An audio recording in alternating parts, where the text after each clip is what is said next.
135వ అంబేద్కర్ జయంతి సందర్భంగా పెద్దపల్లి జిల్లా సుల్తానాబాద్ పట్టణ కేంద్రంలోని తెలంగాణ చౌరస్తా వద్ద జెండా ఆవిష్కరించి అంబేద్కర్ విగ్రహానికి పూలమాలలు వేసి నివాళులర్పించిన పెద్దపల్లి ఎమ్మెల్యే చింతకుంట విజయరమణారావు. రాజ్యాంగ నిర్మాత అయిన అంబేద్కర్ సేవలను స్మరిస్తూ విజయరమణారావు సమావేశంలో మాట్లాడారు. దళితులు, ఆదివాసీలు, మహిళలు, కార్మికుల హక్కుల కోసం తన జీవితాంతం పోరాటం చేసి అణగారిన వర్గాల్లో వెలుగులు నింపారని అన్నారు.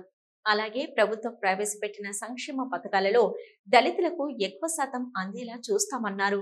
అలాగే దళితులు విద్యావంతులై ఆత్మవిశ్వాసంతో జీవించాలన్నారు. ఈ రోజు దేశంలో అన్ని ప్రభుత్వ శాఖలలో అణగారిన వర్గాలు ఉద్యోగాలు చేయడానికి కారణం అంబేద్కర్ చేసిన కృషి ఫలితమే అన్నారు. కుల వ్యవస్థపై ఆయన చేసిన పోరాటం, అలాగే దళితులకు సామాజిక హక్కులు అందించిన కారణంగా దేశంలోని అన్ని రాష్ట్రాలలో దళిత, బడుగు, బలహీన వర్గాల అభివృద్ధికి ఆయన ఆశయాలు మార్గదర్శకంగా ఉన్నాయని సభాముఖంగా తెలిపారు. అంబేద్కర్ గారి 135వ జయంతిని పురస్కరించుకొని ఈ కార్యక్రమ సభాధ్యక్షులు శ్రీనివాస్ గారు, ఈ కార్యక్రమంలో పాల్గొన్నటువంటి జిల్లా గ్రంథాలయ సంస్థ చైర్మన్ సోదరులు అన్నయ్య గౌడ్ గారు, మార్కెట్ చైర్మన్ సోదరులు ప్రకాష్ అన్న గారు, సోదరులు సతీష్ గారు, అక్బర్ గారు, ప్రాంతాలకు అతీతంగా మరి ఒక అందరికీ ఒక పండుగ వాతావరణం. ఎందుకంటే మనం ఎప్పుడు చూసినా ఎక్కడ చూసినా సంవత్సరానికి ఒకసారి జరిగేటువంటి జయంతి కార్యక్రమంలో ప్రతిసారి ఒక కొత్త పండుగ వాతావరణం. అంటే ఇప్పుడేదో పండుగ జరుగుతూ ఉంది అని పోయేటోళ్ళకు తెలియకుండా చూసి అసలు ఏం పండుగ జరుగుతూ ఉంది అక్కడ అనే ఉత్సాహంతో చూసేంత గొప్పగా జరిగేటువంటి ఈ దేశంలో ఏకైక కార్యక్రమం ఏదైనా ఉందంటే అది డాక్టర్ బాబాసాహెబ్ అంబేద్కర్ గారి జయంతి. మరి వాళ్ళ ఆ మహనీయుని జయంతిలో మనందరం పాల్గొనడం ఈ దేశం భారతదేశ స్వాతంత్ర చరిత్రలో మరి రాజ్యాంగ నిర్మాణం జరిగి 1949 జనవరి 26 నాడు రాజ్యాంగం అమలైంది. ఈ దేశంలో రాజ్యాంగం అమలైన తర్వాత నేటికి దగ్గర 70 సంవత్సరాలు మన జనవరి 26తోనే మన రాజ్యాంగం అమలు కూడా పూర్తి చేసుకున్నాం. స్వాతంత్రం వచ్చి కూడా 70 సంవత్సరాలు దాటింది. ఆనాడు పండిత్ జవహర్లాల్ నెహ్రూ గారి వారితో పాటు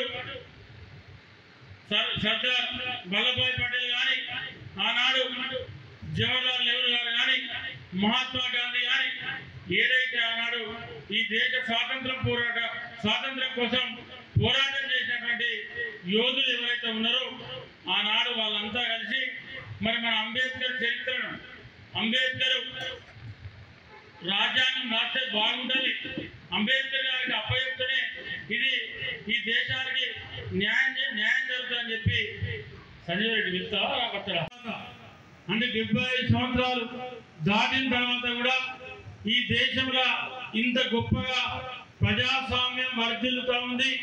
ఈ ప్రజాస్వామ్య చరిత్రలో ఈ దేశంలో అన్ని వర్గాలకు, అన్ని కులాలకు, అన్ని మతాలకు సమన్వయం జరుగుతూ ఉందంటే అది ఆనాడు అంబేద్కర్ గారు రచించినటువంటి రాజ్యాంగంతోనే సాధ్యమైన విషయాన్ని ఈ సందర్భంగా నేను గుర్తు చేస్తా ఉన్నా.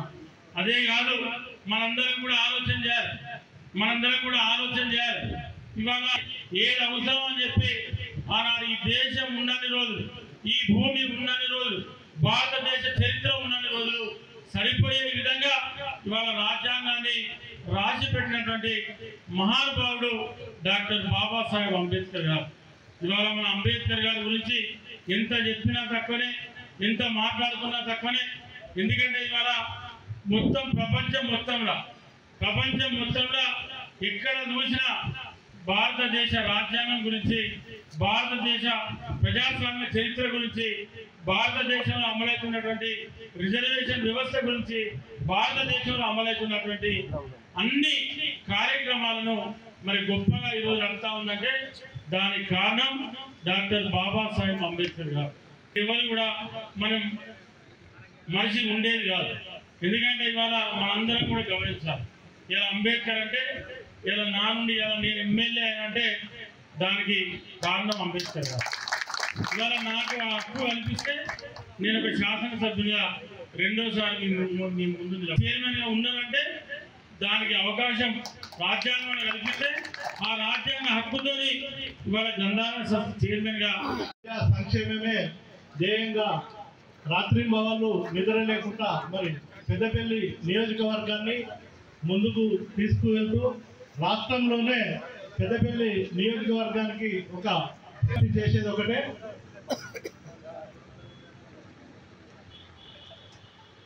అంబేద్కర్ గారి జయంతి సందర్భంగా మన విజయన్నకు మేము ఏదైతే వర్గానికి ఇందిరమ్మ ఇల్లు కేటాయించాలని ఎక్కువ శాతం ఎస్సీలకు కేటాయిస్తే వారు ఈరోజు గుడిసెల్లో ఉంటున్న పరిస్థితి కూడా ఉంది.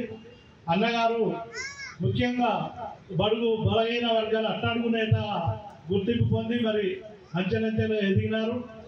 వారి సేవలు ఇప్పుడు మాకు అన్ని వర్గాలకు మరి అవసరం కనుక అన్న మరి ఇదొకటి దృష్టిలో పెట్టుకోండి. ఇందిరమ్మ ఇళ్ళ లోపల మా దళితులకు ఎక్కువ శాతం ఇల్లు కేటాయించాలని, అంతేకాకుండా ఇది పెండింగ్లో ఉన్నటువంటి పెన్షన్లు కానీ ఇంకా ఎస్సీ కాలనీ లోపల ఉన్నటువంటి వివిధ రకాల సమస్యలను కూడా మరి ముఖ్యంగా మన మంచరామ గ్రామంలో జరిగినటువంటి అక్కడ అంబేద్కర్ విగ్రహ స్థాపన కోసం గొడవ జరుగుతుంది. దాన్ని కూడా ఇప్పుడు విజయన్న ముందుండి ఆ విగ్రహ ఏర్పాటు కొరకు కృషి చేయాలని మేము ఈ సందర్భంగా